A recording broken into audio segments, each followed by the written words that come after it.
Plus de 4 ans après le début de cette guerre, le conflit se poursuit donc inlassablement, sans perspective pour l'heure de règlement.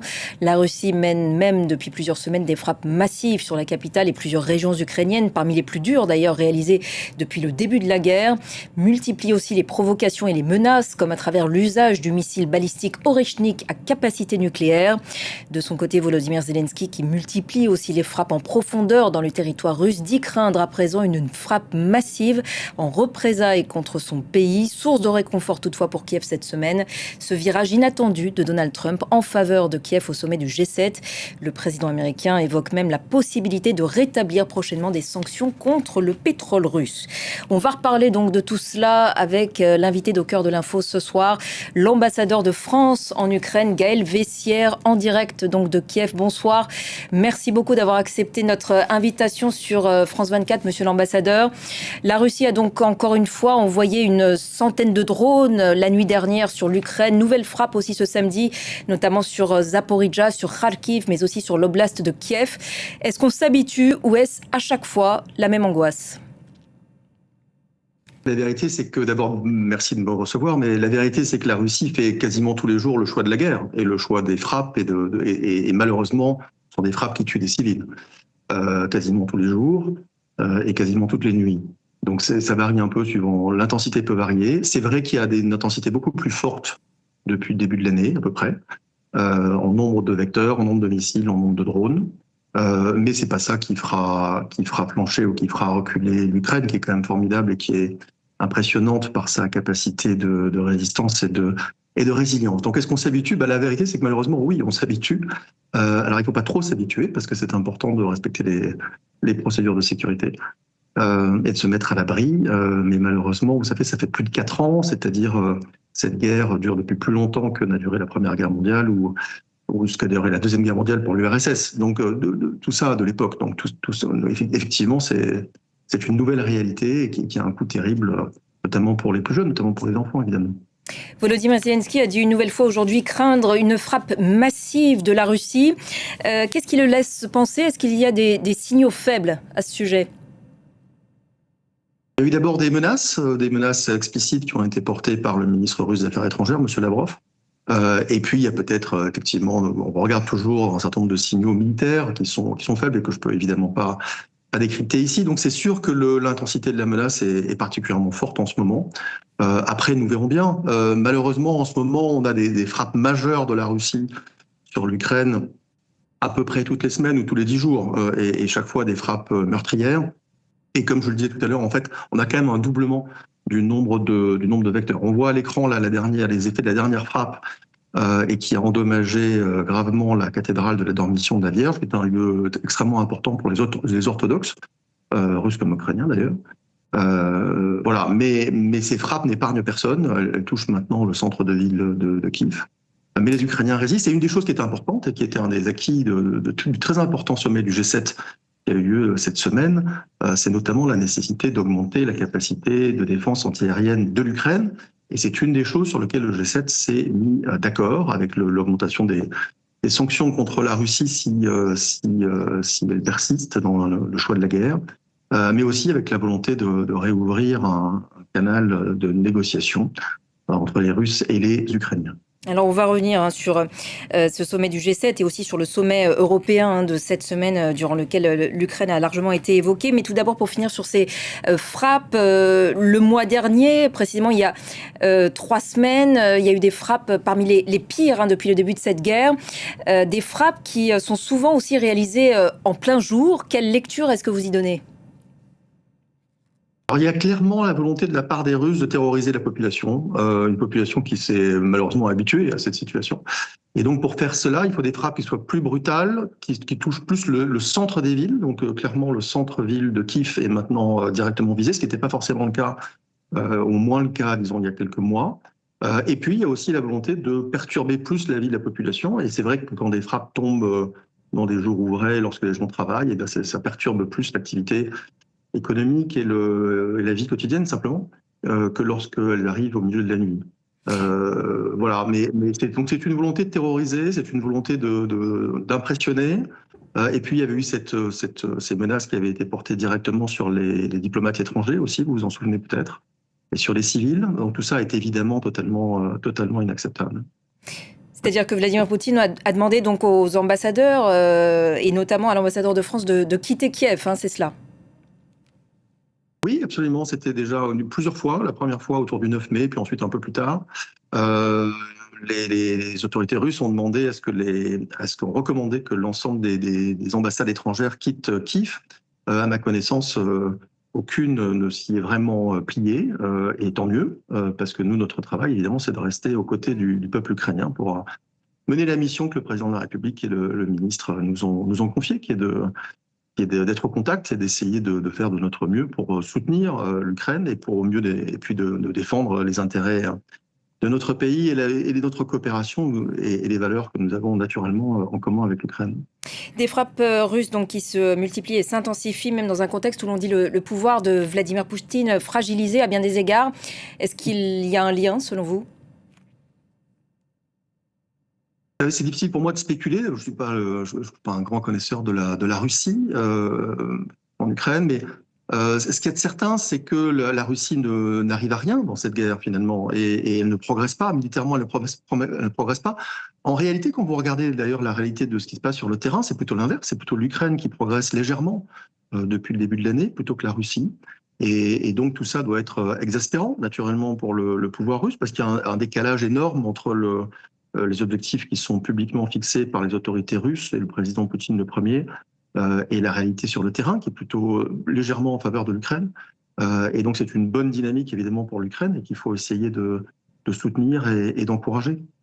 Plus de 4 ans après le début de la guerre, que pensez-vous du moral des Ukrainiens, notamment à Kiev, où vous êtes posté, mais aussi ailleurs? Le moral des Ukrainiens, il est surprenamment bon. D'abord parce qu'ils ont survécu à un hiver extraordinairement difficile. Ça a été l'hiver le plus dur depuis sans doute au moins une dizaine d'années. Et un hiver pendant lequel les forces russes ont ciblé de façon systématique les productions d'électricité et d'énergie de façon générale.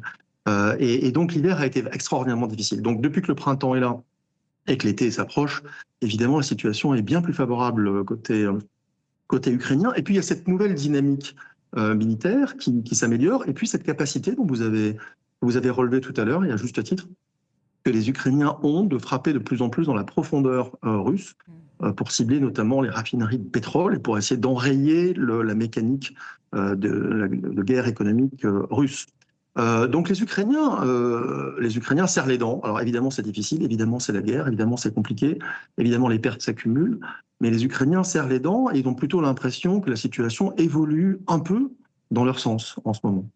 Vous êtes en poste depuis 2023 dans le pays. Comment justement a évolué cet état d'esprit depuis?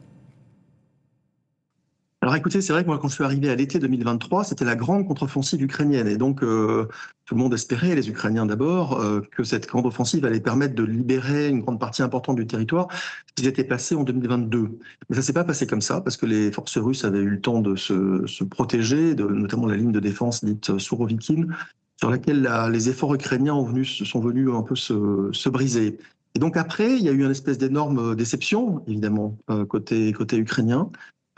Et puis ensuite, petit à petit, les choses se sont stabilisées. Les Russes sont partis beaucoup à un moment donné, l'avantage était plutôt russe, la dynamique était plutôt du côté des forces russes. Et là, c'est plutôt le retour de balancier depuis le début de l'année, comme je le disais tout à l'heure, c'est plutôt l'inverse. Et les Ukrainiens progressent un peu. Et donc voilà, donc évidemment cette guerre est très longue et en plus elle arrive après la Covid en réalité. Hein. Et donc tout ça est extraordinairement difficile pour le peuple ukrainien. Mais vous savez, ils se battent pour leur indépendance, ils se battent pour leur existence même. Si Vladimir Poutine s'arrête, la guerre s'arrête, mais si l'Ukraine s'arrêtait de se battre, il n'y aurait plus d'Ukraine. Parallèlement donc à ce renversement du rapport de force sur le terrain que vous venez de décrire, il y a eu ce revirement assez inattendu cette semaine. Donald Trump, donc depuis le G7, qui a dit il faut un accord avec la Russie. Il s'est montré très à l'écoute de Volodymyr Zelensky, évoquant même donc cette possibilité de rétablir éventuellement des sanctions sur le pétrole russe. Comment est-ce que ce revirement assez brutal du président américain est-il perçu en Ukraine? Alors d'abord, je ne suis pas sûr que ce soit aussi brutal que ça. Vous savez, c'est beaucoup de travail diplomatique en amont, et puis naturellement, le travail sur place des chefs d'État et de gouvernement, et d'abord celui du président de la République qui présidait ce sommet. Mais évidemment, en Ukraine, tout ça sont d'excellentes nouvelles pour l'Ukraine. Il y a beaucoup d'espoir côté ukrainien. Le président ukrainien Volodymyr Zelensky était invité à une partie de la session de travail du G7 sur l'Ukraine, et donc il a eu aussi d'entretiens bilatéraux. Il a eu l'occasion de montrer aux chefs d'État et de gouvernement du G7 qui étaient là, quelle était la situation et ce qui se passait et ce que faisaient les Russes. Donc les Ukrainiens ont le sentiment qu'il y a maintenant non seulement une bonne dynamique militaire qui est meilleure pour eux, mais aussi qu'il y a une bonne dynamique politique et diplomatique. Comme vous savez, il y a eu coup sur coup le sommet du G7, le Conseil européen, et puis dans quelques jours, début juillet, il y aura le sommet de l'OTAN qui aura lieu cette année en Turquie. Et donc, il y a ces moments qui peuvent permettre de catalyser une ambition diplomatique sur des bases qui sont celles que le G7 a rappelées et qui sont la responsabilité de la Russie, la nécessité que la Russie s'arrête, la possibilité de prendre des sanctions supplémentaires, d'accroître la pression sur la Russie. Et puis, bien sûr, l'ouverture à la négociation. Et justement, dans ce contexte, certains en Europe pensent qu'il faudrait reparler à Vladimir Poutine. On a vu les divisions au sein des 27 lors du sommet européen de cette semaine. Le président du Conseil européen a évoqué un canal ouvert avec Moscou. Pour la France et l'Allemagne, c'est beaucoup trop tôt. C'est quoi le bon moment pour la France ? Je pense que, en tout cas, c'est la conviction française, c'est que, il est important qu'il puisse y avoir un canal et que ce canal puisse être activé si c'est utile et quand c'est utile. Et donc, il y a eu beaucoup d'efforts diplomatiques qui ont été faits pour ça. Ce canal existe. Ça ne veut pas dire qu'il sera activé. Il sera activé si c'est utile. Pour l'instant, la vérité, c'est que la Russie ne montre aucune volonté de dialogue sérieux, d'aucune sorte, sur ces sujets. Et donc, ce canal n'a pas à être activé en réalité. Mais c'est important que le jour venu, il puisse l'être.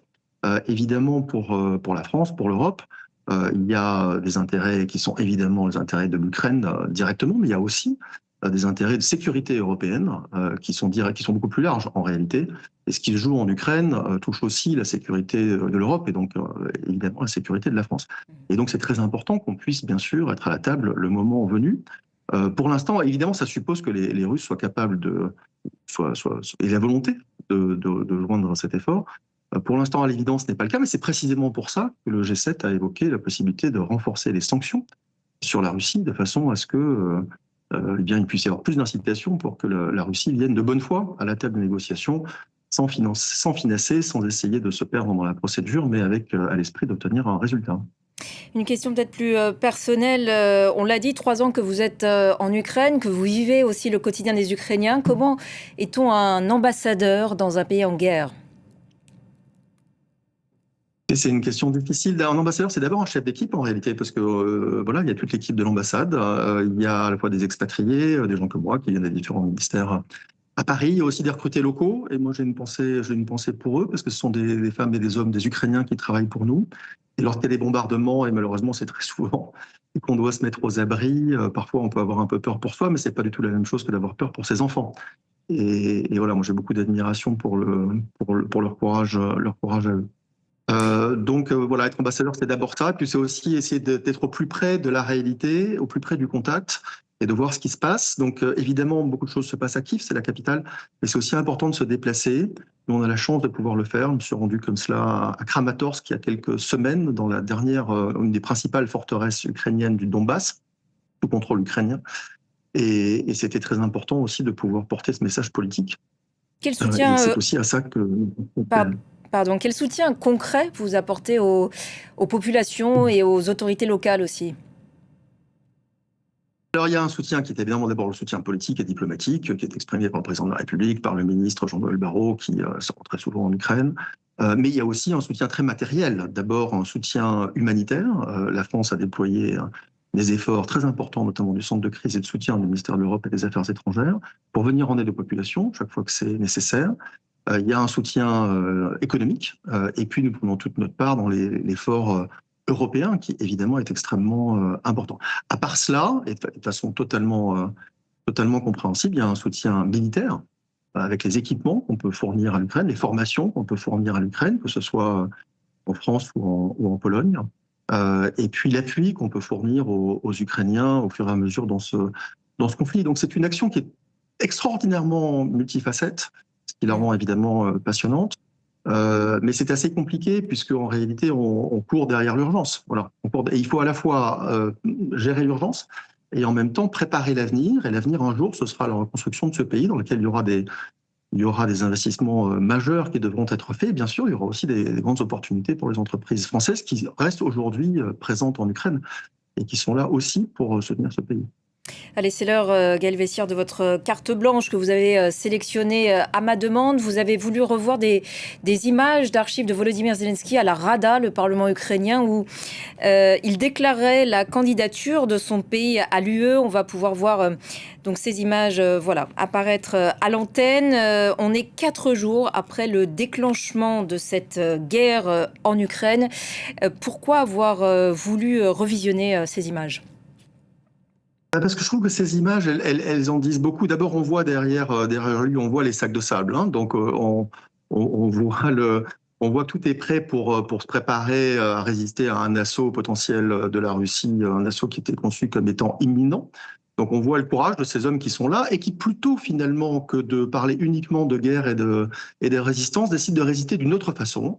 Et ils décident de résister comment ? En affirmant une identité, une volonté. Et cette volonté, c'est celle de rejoindre l'Union européenne et de se revendiquer en quelque part du monde occidental, du monde libre économiquement, et de vouloir rejoindre cette communauté de valeurs qu'est l'Union européenne.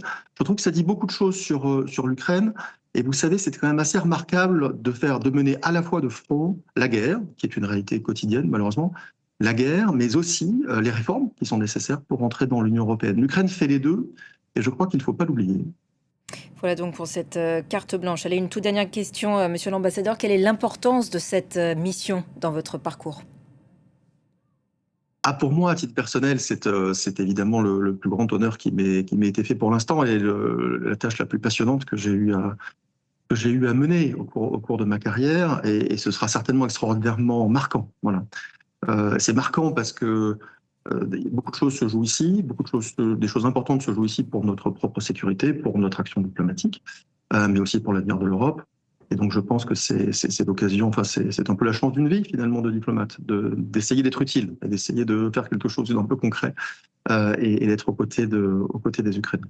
Merci infiniment Gaël Vessière, ambassadeur de France en Ukraine, d'avoir répondu à nos questions ce soir dans Cœur de l'info en direct de Kiev. Merci encore.